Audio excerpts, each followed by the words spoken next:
So today we're going to be changing the lenses that we use when we view students. So instead of using that behavior management lens, let's try on some problem solving lenses. Now, if you are like me, you probably grew up hearing things like, if that kid wanted to behave, he could really do it.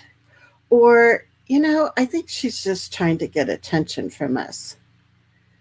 Or maybe as a parent, have you just wished that teachers would stop that behavior management business and instead get into the problem solving business? So, if these resonate with you, this is the place to be because we're going to be talking about Russ Greene's model today. If you are a fan of Russ Greene, you know he has this wonderful way of viewing students in their challenging behavior that often is not accepted and practiced that much in homes or in schools. So I'm hoping today that I can whet your appetite. My disclaimer is I'm not a trained person for Ross Greene's model, but I do want you to be interested in it and hopefully check out some of his trainings and workshops that he has on his website. And we can show that in a little bit. But I want to welcome you. I'm excited that you're here. I'm Charmaine Tanner. I host this weekly Facebook Live show called The Art of Advocacy every Thursday. And I even have a book called The Art of Advocacy that you can get on Amazon if you'd like. So the other thing that I have for you is each time after the show, I do I'm calling it show notes, where I talk about the key takeaways in our show and give you the timestamp so you can easily find those. I give you quotes from the show, additional resources. So if you are interested in doing that or getting that, let me type in the word here.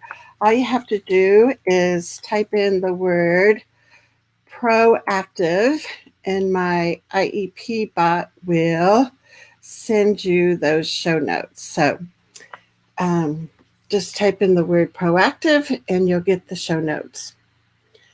Now, I was first introduced to Ross Greene by another parent in Colorado. So, Casey, if you're watching, thank you so much for introducing me to Ross Greene's philosophy and his values about students, which I think are so much more positive than what we typically do. Now, I know when I was growing up, I heard things like, oh, she's such a brat. She's just trying to get attention with what she's doing. All of those kind of negative messages.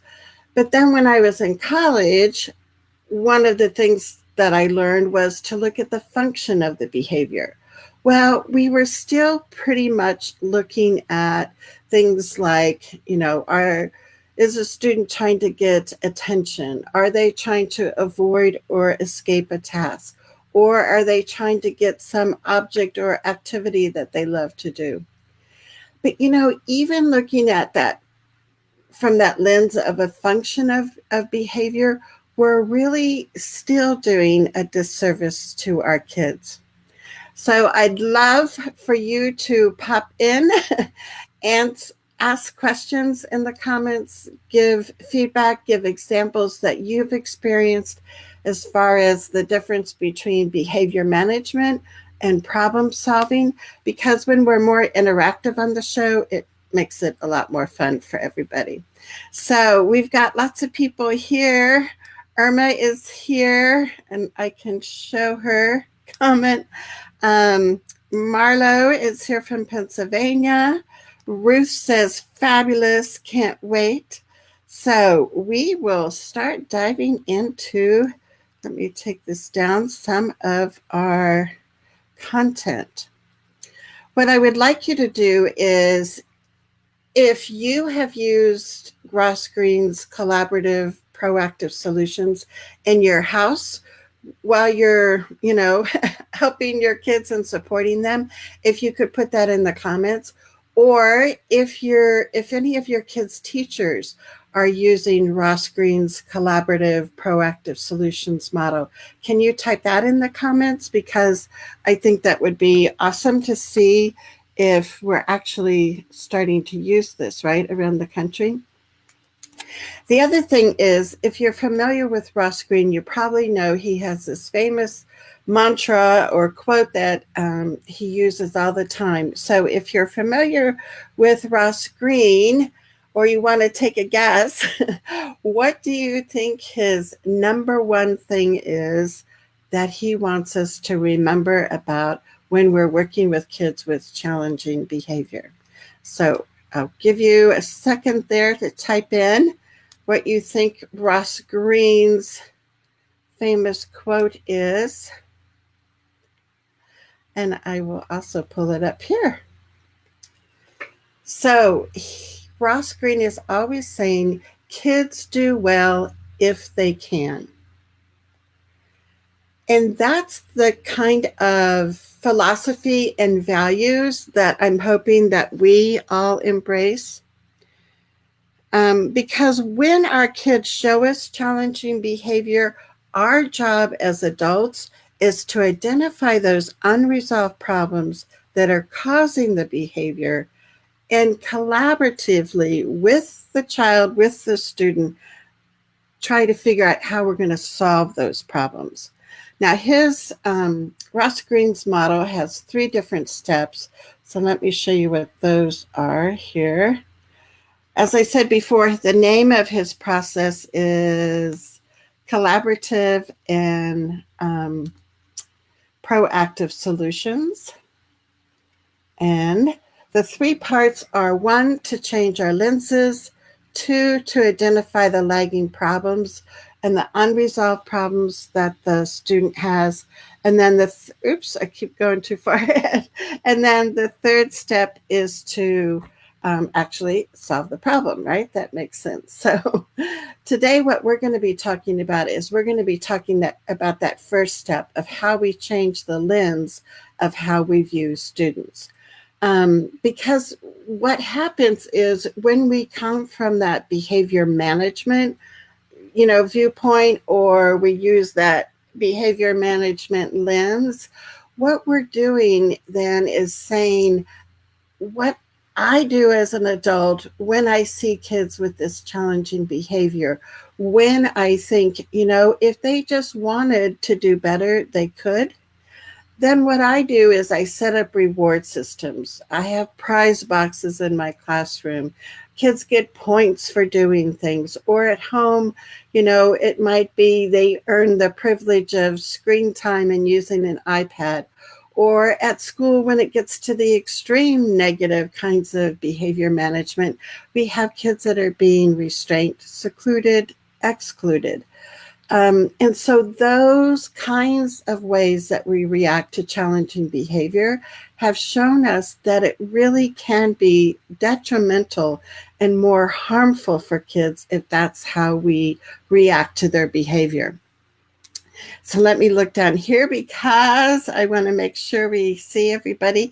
Hey, Lissa. Lissa is here. Yes, and Irma knows children do better when they can do well. And Terry says the same. She says children do well when they can. And that just makes a huge difference. And Dinah is with us from Washington, and she says she loves Ross Greene, love collaborative problem solving, would love to be an accredited trainer. I know, Dinah. When I look at that, it's like, ooh, is this like one more thing I could do? Because, from a personal standpoint, I've got 4 grandkids now, so I think those kinds of things are really useful when I'm with my grandkids.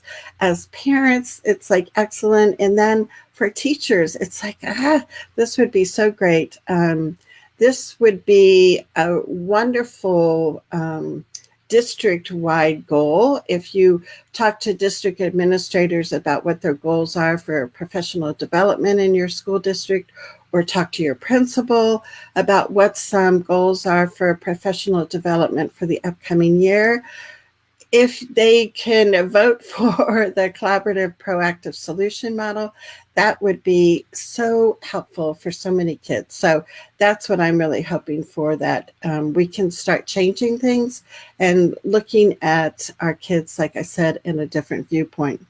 So, Ross Greene talks about, kids do well if they can.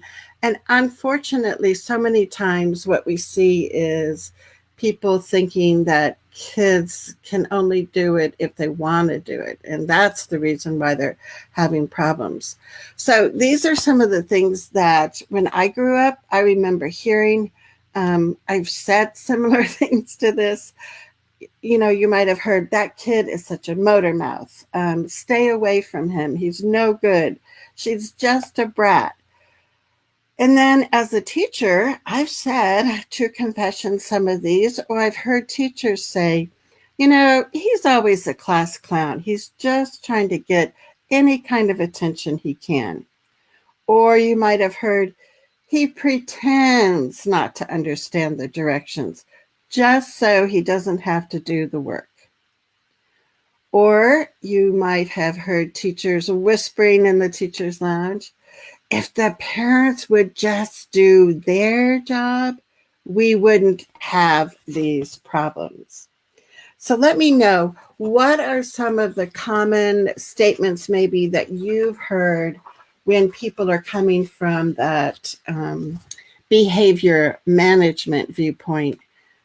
So if you know what, I think was I like not even sharing those? I don't know. I don't know. So yes.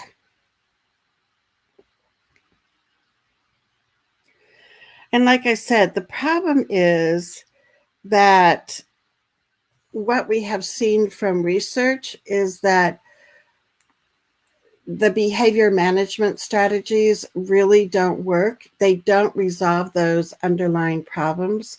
And we need to recognize that our philosophy and how we view kids will determine the actions that we take. So again, if we're coming from that behavior management side, we're going to reward kids for doing what they do when we ask them to do it, right? We love compliance if we come from that behavior management viewpoint.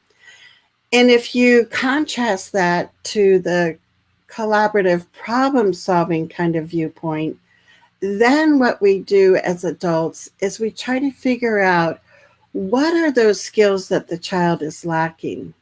Are they having a hard time, regulating their senses in this kind of environment? What kinds of skills are they lacking?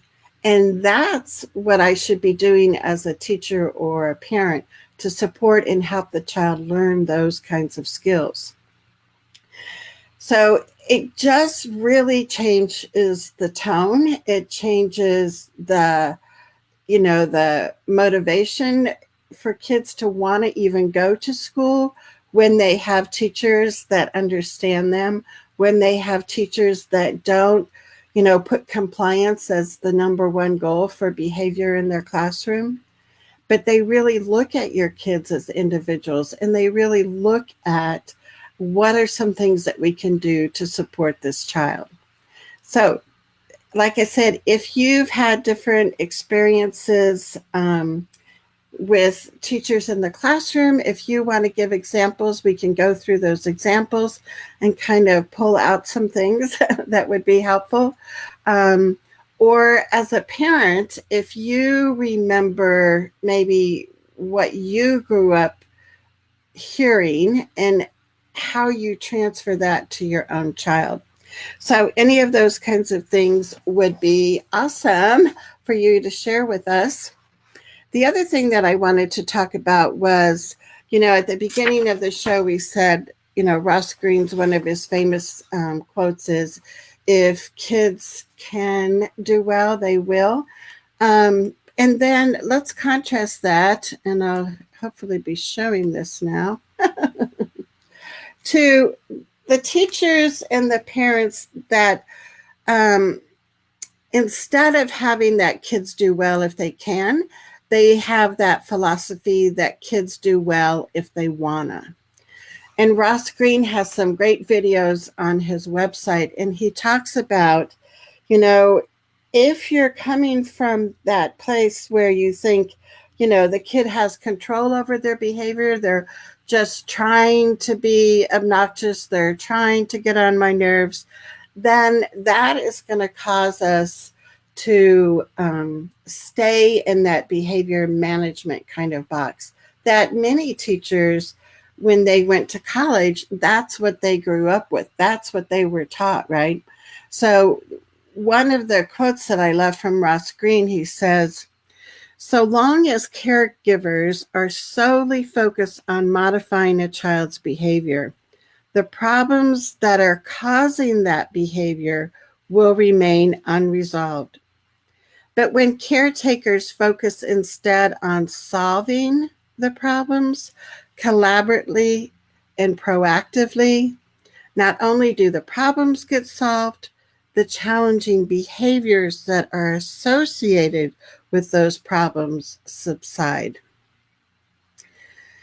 So this is my hope, is that we will, kind of forge ahead and have a different generation of teachers that are looking at kids in a different way. Not only seeing kids as competent as learners, but also knowing that when the students are showing us those challenging behaviors, there's something underneath that. They are lagging in some skills.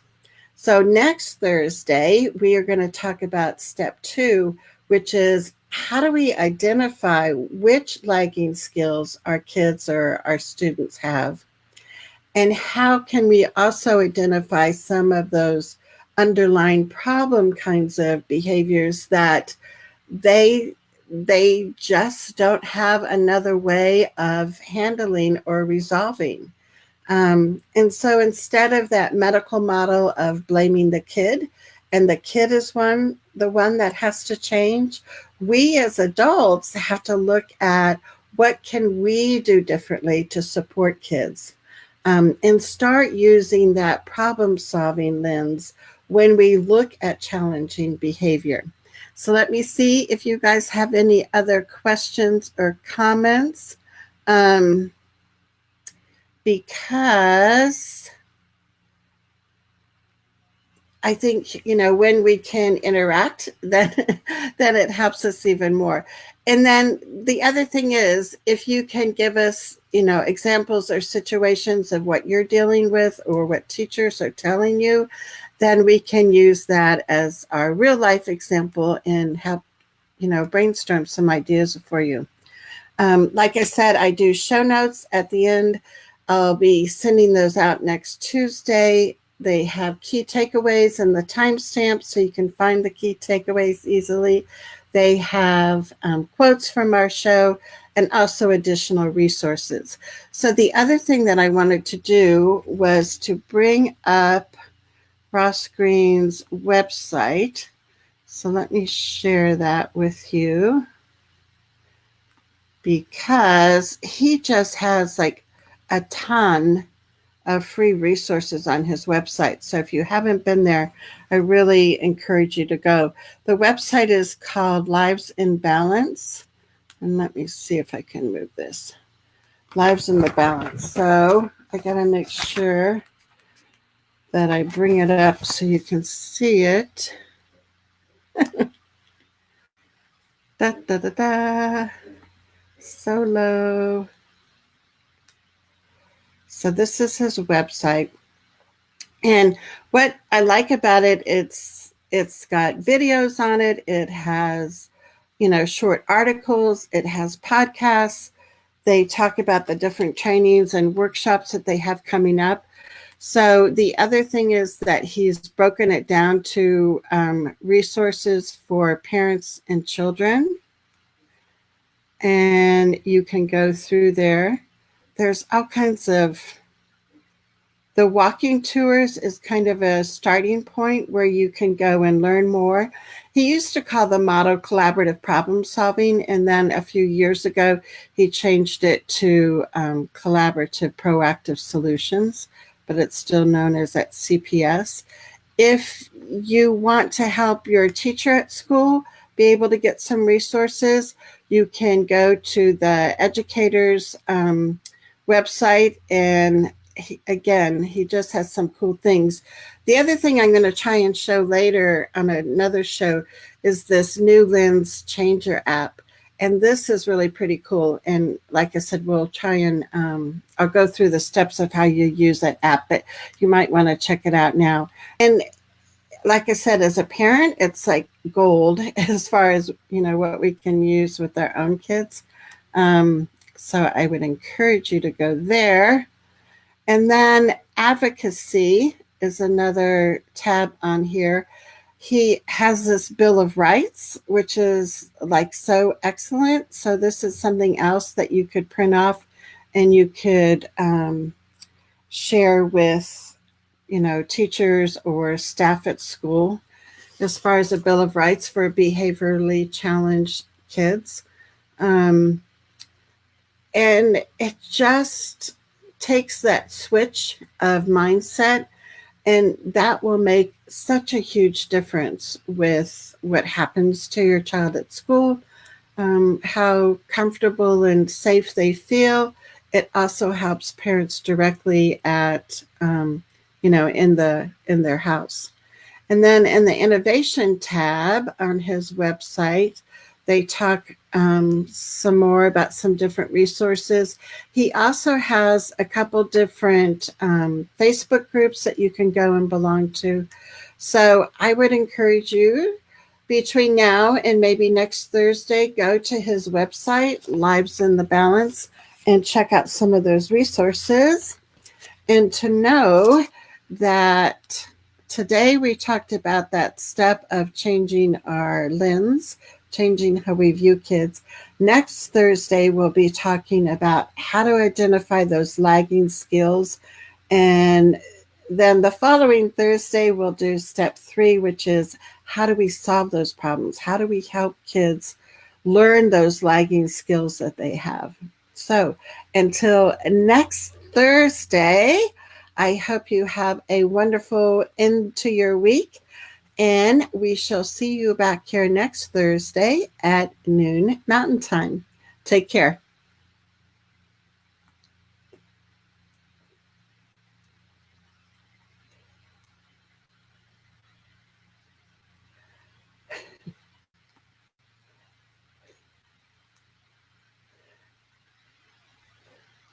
It says in broadcast. Let's see if we can end it. Here we go.